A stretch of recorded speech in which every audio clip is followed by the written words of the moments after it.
ரஷ்யாவினுடைய 747 போயிங் விமானம் வந்து இறங்குதுன்னா ஒரு நாட்டுக்கு அரசியல் ரீதியாக ஏதோ முக்கியத்துவம் இருக்கிறது என்பது பகிரப்படும். தற்போது ரஷ்யா வழியாக ஈரானுக்கு இராணுவ தளபாடங்களைத்தான் இந்த போயிங் 747 கொண்டு வந்திருக்கலாம் என்கிற தகவல்களும் வெளியாகி இருப்பதை நம்ம பார்க்க முடியும். சீனா தொடர்ந்து ஈரானுக்கு ஆதரவாக பல சேட்டலைட் காட்சிகளை வெளியிட்டு வருகிறது. சீனா ஈரானுக்கு தேவையான அவர்களுடைய J-20 வகையான தாக்குதல் விமானத்தை கொடுப்பதற்கு ஒப்புக்கொண்டிருக்கிறார்கள்.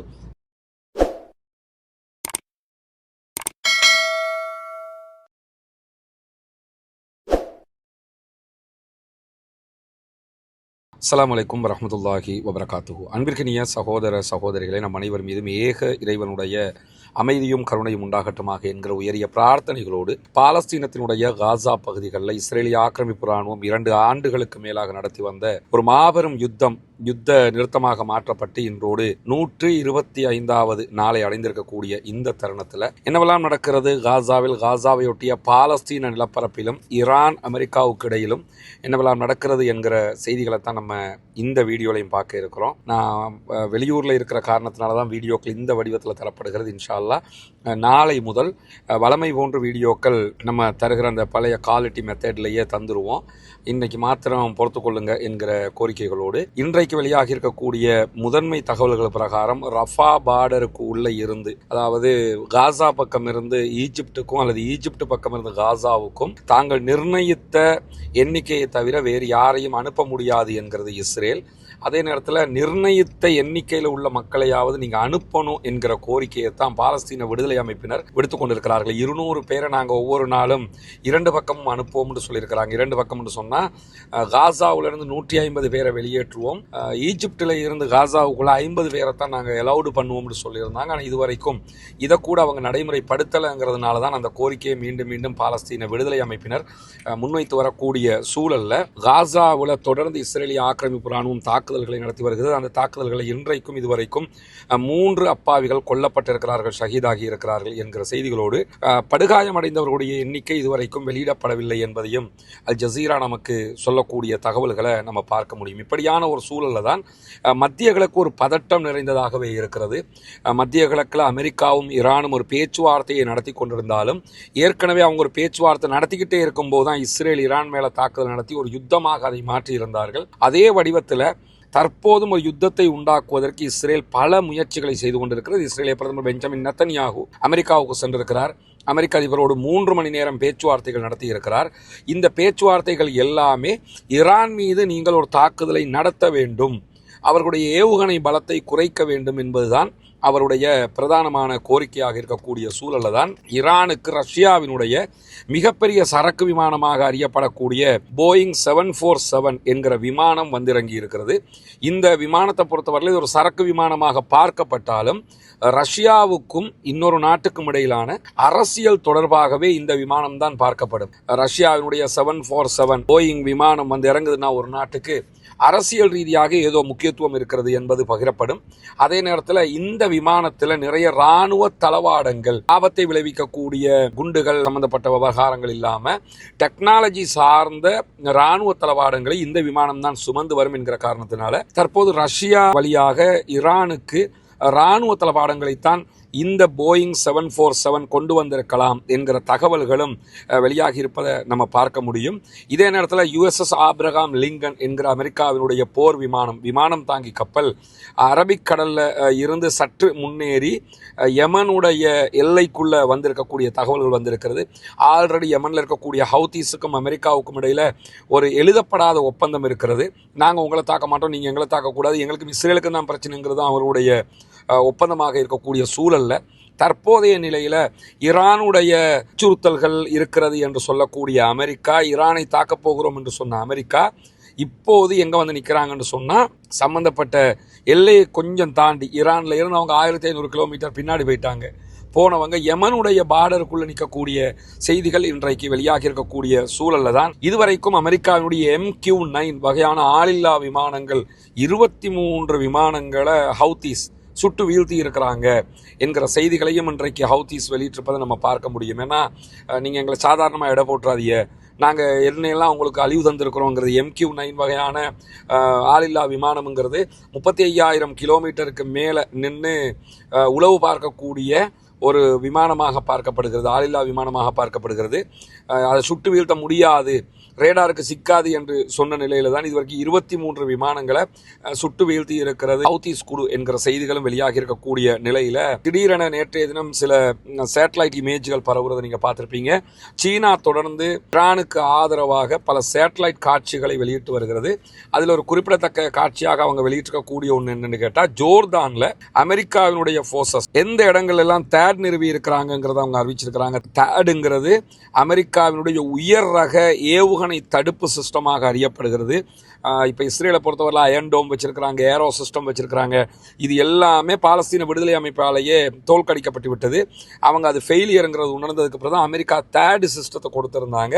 ஆனால் அந்த தேர்டு சிஸ்டத்தை மீறித்தான் ஈரான் இஸ்ரேல் வாரில் ஈரான் இஸ்ரேலை பதம் பார்த்ததுங்கிறதுலாம் நமக்கு தெரியும். இந்த நிலையில தான் நிறைய ஜோர்தானுடைய பகுதிகளில் இந்த தேர்டு சிஸ்டத்தை கொண்டு போய் நிறுவி இருக்கிறாங்க. காரணம் என்னன்னா, ஈரான் ஒரு தாக்குதல் நடத்த நினைத்தால் இஸ்ரேல் மேலே அட்டாக் பண்ணும்போது, ஈரான் மேலே அமெரிக்கா அடித்தாங்கன்னா ஈரான் இஸ்ரேலை அட்டாக் பண்ணும்போது ஜோர்தான் எல்லை வான் எல்லையை தாண்டித்தான் அந்த தாக்குதல் நடத்தப்படுங்கிறதுனால ஜோர்தான் எல்லையிலேயே அதை தடுக்கிறதுக்கான முனைப்பாக அமெரிக்கா இதை செஞ்சிருக்கிறது என்கிறத நம்ம பார்க்க முடியும்.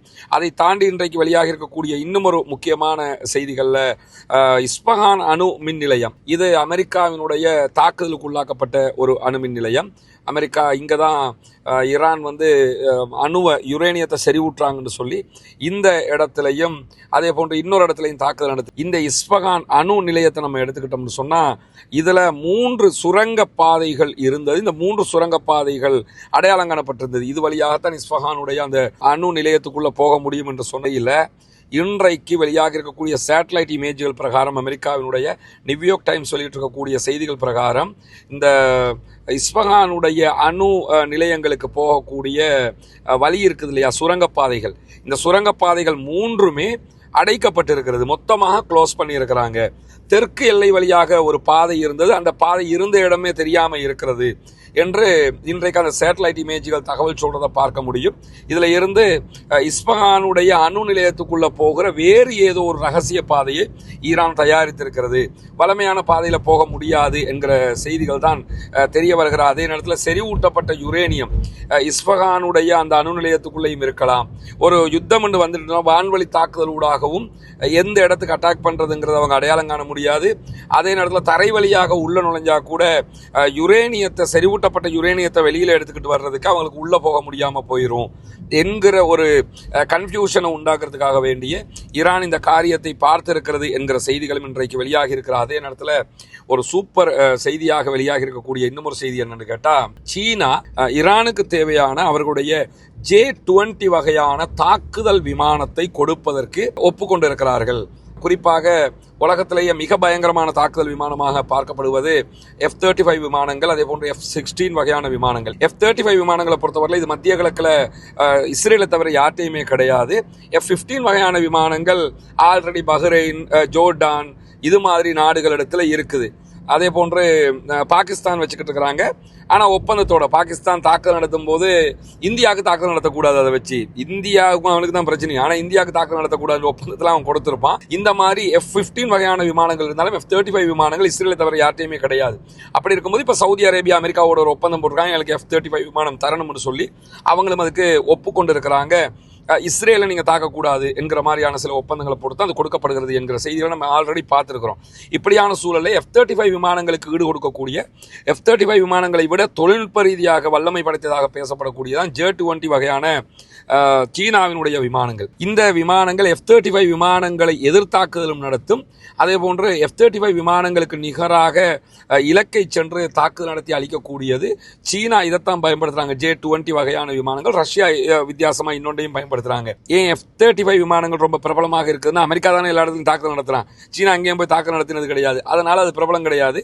மற்றபடி அவர்கள் F-35 விமானத்துக்கு நிகராக அதற்கு மாற்றாகத்தான் இதை செய்திருக்கிறார்கள் என்பதை நம்ம புரிந்து கொள்ளுகிறோம். அதே நேரத்தில் ஈரானுடைய புரட்சி நடந்தது இல்லையா, ஷாஹு மன்னர் வெளியேற்றப்பட்டு ஈரானுடைய இப்போ இருக்கக்கூடிய ரெஜிமெண்ட் ஆட்சியை பிடித்து 47 ஆண்டுகள் ஆகிவிட்டது. IRGC உள்ளிட்ட பல இராணுவ பிரிவுகள் உருவாக்கப்பட்டு 47வது ஆண்டு நிறைவு நினைவு தினத்தை வந்து நேற்றைய தினம் ஈரான் முழுவதும் கொண்டாடினார்கள். ஈரானுடைய தூதுவராலயங்கள் வெளிநாடுகளில் பல நாடுகளிலும் கொண்டாடப்பட்ட நிலையில் ஈரானில் நடைபெற்ற நிகழ்வுல பேசிய ஈரானுடைய ஜனாதிபதி மசூத் பெசக்ஷியன் அவர்கள், அணு ஆயுதத்தை நாங்கள் தேடவில்லை, அணு ஆயுதம் எங்களுக்கு தேவையில்லை, ஆனால் நாங்கள் யுரேனியத்தை எங்களுடைய தேவைக்காகத்தான் செறிவூட்டி கொண்டிருக்கிறோம், எங்களுக்கு வந்து பவர் பிளானட்டுகளுக்கு தேவைக்கு தான் நாங்கள் பண்ணிக்கிட்டு இருக்கிறோம், எனவே நாங்கள் ஒரு ஒப்பந்தத்துக்கு வருவதற்கு தயாராக இருக்கிறோம் என்கிற செய்திகளையும் நேற்று அவருடைய உரையில் வெளியிட்டிருந்தார். எனவே சமாதான பேச்சுக்களுக்கு ஈரான் தெளிவாக வாயில் கதவுகளை திறந்து வைத்திருக்கிறது என்பதுதான் அதனூடாக தெரியக்கூடிய நிலையில ஈரானுடைய ஹொர்முஸ் ஜலசந்தி பகுதிகளில் இருந்து முடிந்த வரைக்கும் கப்பல்கள் பயணிப்பதை தவிர்த்து கொள்ளுங்கள், விலகி நில்லுங்கள் என்கிற செய்திகளை அமெரிக்கா இன்றைக்கு வெளியிட்டிருக்கிறது. இதெல்லாம் ஈரானுக்கு ஏதோ ஒரு வகையில் அவங்க தாக்குதல் நடத்துவதற்கு வாய்ப்பு இருக்கிறது என்கிற விதமாக பேசப்படக்கூடிய செய்திகளாக இருக்கிற நிலையில தான் நேற்றைய தினம் புதன்கிழமை அமெரிக்க அதிபர் டொனால்டு ட்ரம்ப்பும் இஸ்ரேலிய பிரதமர் பெஞ்சமின் நெதன்யாகுவும் சந்தித்து பேசியிருந்தார்கள்.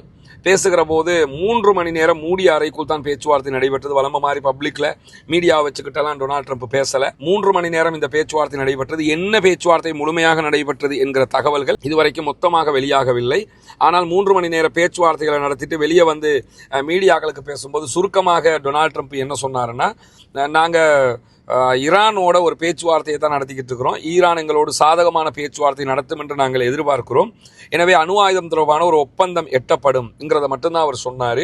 அது தவிர எங்களுக்கு இஸ்ரேல் வந்து நெருங்கிய நண்பர் தான் என்பதுதான் அவருடைய பேச்சில் சுருக்கமாக சொல்லப்பட்ட விவகாரம். இதில் எங்கேயுமே ஈரானுடைய ஏவுகணைகள் பலம் தொடர்பாகவோ திரும்ப யுத்தம் பண்ணுவோம் என்று சொல்லியோ அட்டாக் பண்ணுவோம் இந்த மாதிரியான வார்த்தைகள் எல்லாம் அவர் பயன்படுத்தலை. இதுதான் அங்கே இருக்கக்கூடிய சந்தேகமே. ஏன்னா இதே மாதிரியான ஒரு நிலையை தான் ஈரான் மேலே தாக்கு நடத்த முன்னாடியும் அவர்கள் கடைபிடித்திருந்தார்கள். இப்போ மூடி அறைக்குள்ள 3 மணி நேரம் பேசிட்டு வெளியே வந்து இதுதான் பேசணும்னு சொல்லும்போது வேறு எதையோ பேசியிருக்கலாம். ஈரான் அவங்க சுத்து போடுறதுக்கு வாய்ப்பு இருக்கிறது. ஒன்றோ ஹார்முஸ் ஜலசந்தி வழியாக இல்லாவிட்டாலும் வேறு வழியாக தாக்கு நடத்துவதற்கு வாய்ப்பு இருக்கிறது. ஒன்றுமில்லை என்றால் இஸ்ரேல் தாக்கி அதற்கு பிறகு அமெரிக்கா அதை தொடர்வதற்கு வாய்ப்பு இருக்கிறது என்கிற ஒரு நிலைதான் பார்க்க முடிகிறது. எது எப்படி போனாலும் வெகு சீக்கிரத்திலேயே ஒரு யுத்தத்தை நோக்கி அமெரிக்கா நகர்வதற்கான ஒரு வழித்தடமாகத்தான் இதை பார்க்க முடிகிறது. நாங்கள் யுத்தம் பண்ண மாட்டோம், பேச்சுவார்த்தை தான் என்று சொன்னாலும் ஈரானை அதை நம்பலை. எந்த நேரத்திலும் ஒரு யுத்தம் நடக்கலாம் என்கிற நம்பிக்கையில் தான் இருக்கிறார்கள். பொறுத்திருந்து பார்ப்போம் என்னவெல்லாம் நடக்கிறது என்பதை. பாலஸ்தீனம் வெற்றி பெற வேண்டும், பாலஸ்தீனம் சுதந்திரமடைய வேண்டும், பாலஸ்தீன மக்களும் நம்மை போன்று நிம்மதியானவர்களாக மாற வேண்டும், வாழ வேண்டும் என்கிற உயரிய பிரார்த்தனைகளோடு முடித்துக் கொள்கிறேன். வாஹர் தஅவானா அல்ஹம்துலில்லாஹி ரப்பில் ஆலமீன்.